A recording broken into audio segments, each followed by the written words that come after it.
भूतिया चिड़ियाघर, भूतिया चिड़ियाघर, घोस्ट की कहानी।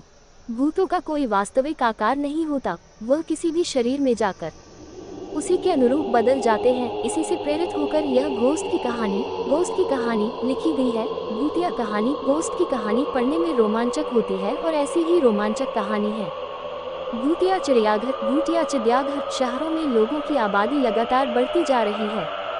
इसके लिए रिहायशी इलाके भी बढ़ते जा रहे हैं और रिहायशी कॉलोनियों को बनाने के लिए जंगल कट रहे हैं। लेकिन जंगल में रहने वाले जीव जंतु रिहायशी विकास से सबसे ज्यादा प्रभावित हो रहे हैं। ऐसे ही सरकारी आदेश के अनुसार एक जंगल काटा जा रहा था। उस जंगल में बहुत से जंगली जानवर थे जिनको संरक्षित करने के लिए एक चिड़ियाघर बनाने पर विचार चल रहा था। ठीक तभी प्रशासनिक निर्णय से एक बहुत पुराने खंडहर को चिड़ियाघर में बदल दिया जाता है और कटे हुए जंगलों से जितने भी जानवर पकड़े गए हैं उन्हें इसी चिड़ियाघर में लाकर रख दिया जाता है। लेकिन सभी इस बात से अनजान थे कि ये खंडहर कोई साधारण भवन नहीं है, बल्कि भूतों का एक रहस्यमय ठिकाना है। आज भी कई भूत खंडहर के कोने कोने में उपस्थित हैं और प्रशासनिक अधिकारियों को भूतों की दहशत का नमूना जल्द ही दिखाई देने वाला था, क्योंकि जितने भी जानवरों को खंडहर में लाया गया था सभी के बर्ताव डरावने हो चुके थे। उनके पिंजरे के करीब जाते ही वह जोर शोर से आवाज निकालने लगते।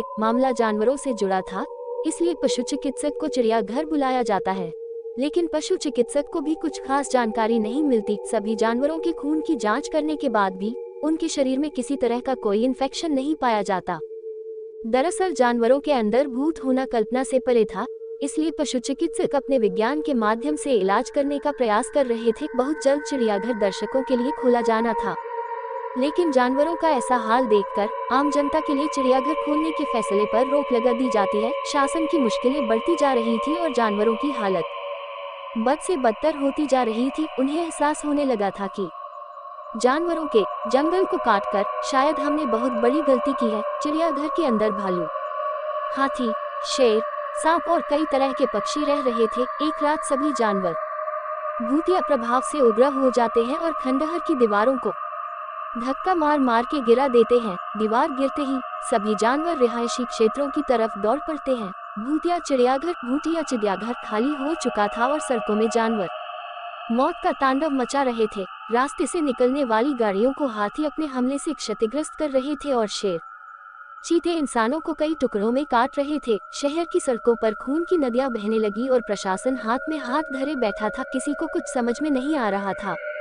कि इतने सारे जानवरों को कैसे काबू में किया जाए। सारे शहर में कर्फ्यू लगा दिया गया था। सभी को लग रहा था कि जंगली जानवर अचानक जंगलों के कटने से पागल हो चुके हैं, इसलिए इतना नरसंहार कर रहे हैं। किसी भी कानून में इंसानों की जान को प्राथमिकता दी जाती है, इसलिए जंगली जानवरों को मारने के आदेश जारी कर दिए जाते हैं और आदमखोर जानवरों को हेलीकॉप्टर की मदद से ट्रैक किया जाने लगता है। शहर के चारों तरफ मौत मंडरा रही थी। जानवर अब कॉलोनियों में घुसकर लोगों के घर तोड़ने लगे। जानवरों की दहशत से कोई पहाड़ में भाग रहा था तो कोई पेड़ में चढ़ रहा था। सब कहीं न कहीं अपनी जान बचाने में लगे हुए थे। सारे शहर में आर्मी तैनात कर दी जाती है और आर्मी टैंक रोड पर जानवरों को ढूंढ ढूंढ कर मार रहे होते हैं। लेकिन जानवरों के अंदर भूत सवार थे, इसलिए वह बेखौफ होकर आर्मी के टैंकों की धज्जियां उड़ा देते हैं। हाथी अपनी जोरदार टक्कर से कई टैंकों को धराशायी कर देते हैं। जानवर किसी के कंट्रोल में नहीं आ रहे थे। तभी अचानक ऊपर उड़ रहे हेलीकॉप्टर पर एक विशालकाय बाज झपट्टा मार देता है, जिससे हेलीकॉप्टर का संतुलन बिगड़ जाता है और हेलीकॉप्टर घने जंगल में जा गिरता है, जिससे जंगल में एक जोरदार धमाका होता है और हेलीकॉप्टर के अंदर उपस्थित सभी लोगों की जान चली जाती है।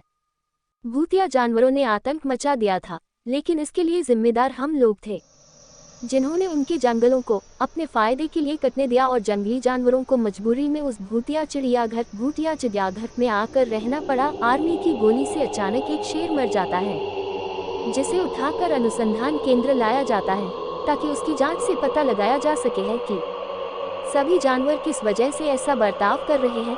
सभी परीक्षणों की रिपोर्ट आने के बाद वैज्ञानिकों को पता चलता है कि जानवरों के मानसिक हार्मोनल परिवर्तन हुए हैं और यह बदलाव कुछ समय पहले ही हुए हैं। लेकिन ऐसा क्यों हुआ और जानवर ऐसा किस वजह से कर रहे थे, इसका पता खंडहर के अंदर ही चल सकता था।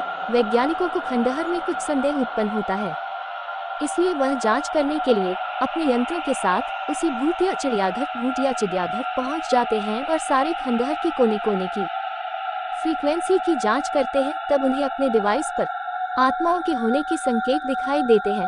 वैज्ञानिकों को पता चल जाता है कि सभी जानवरों के शरीर को भूत प्रेतों ने कब्जा कर लिया है और अब भूत ही शहर में आतंक मचा रहे हैं। वैज्ञानिक प्रशासनिक अधिकारियों से मुलाकात करते हैं और बताते हैं कि सभी जानवरों के आदमखोर बनने की वजह भूतिया आत्माएं हैं जो कि उस खंडहर में मौजूद हैं। हमें जानवरों के अंदर से भूत निकालना होगा ताकि जानवरों को संरक्षित जा सके और शहर को शमशान बनने से रोका जा सके। जानवरों को पकड़ने के लिए स्पेशल कमांडो की एक टीम बनाई जाती है, जिन्हें कुछ खास हथियार दिए जाते हैं। कमांडो एक एक करके सभी जानवरों को बुलेट गन इंजेक्शन की मदद से काबू में कर लेते हैं, लेकिन मजबूरी में कुछ जानवरों को जान से मारना पड़ता है। जानवरों को रिसर्च सेंटर लाया जाता है और उनके मानसिक बर्ताव को ठीक करने के लिए उनका न्यूरो हार्मोन ट्रांसप्लांट किया जाता है। कई दिनों के इलाज के बाद सभी जानवरों की हालत ठीक होने लगती है, लेकिन उस भूतिया चिड़ियाघर को हमेशा के लिए ध्वस्त कर दिया जाता है। भूत केवल इंसानों को नहीं, जानवरों को भी क्षति पहुंचा सकते हैं। ये बात वैज्ञानिकों को समझ में आ चुकी थी और जानवरों के आतंक के खत्म होने के साथ ये कहानी, गोस्ट की कहानी, भी समाप्त हो जाती है।